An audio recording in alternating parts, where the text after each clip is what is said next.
सायन उड्डाणपूल girder launching आणि 5वी-6वी railway मार्गिका उभारणीच्या कामासाठी माटुंगा ते कुर्ला दरम्यान विशेष पॉवर ब्लॉक घेतलेला आहे। 13 आणि 14 जूनच्या मध्यरात्री हा ब्लॉक असेल। या काळामध्ये मध्य रेल्वेची लोकल वाहतूक बंद राहील। कसारा, कर्जत, कल्याण भागातल्या रात्रीच्या आणि पहाटेच्या अनेक लोकल रद्द किंवा शॉर्ट टर्मिनेट केलेल्या आहेत।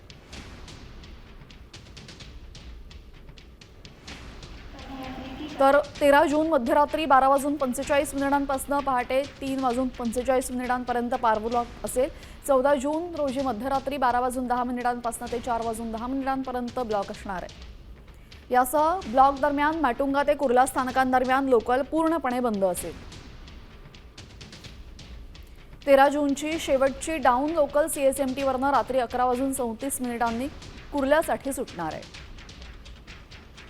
तर 14 जूनच्या ब्लॉक नंतर पहिली डाऊन लोकल CSMT कसारा पहाटे 4:19 धावेल।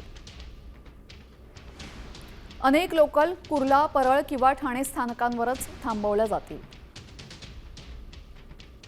तर अनेक मेल एक्सप्रेस गाड्यांच्या वेळापत्रकामध्ये आणि मार्गात बदल करण्यात आले आहेत।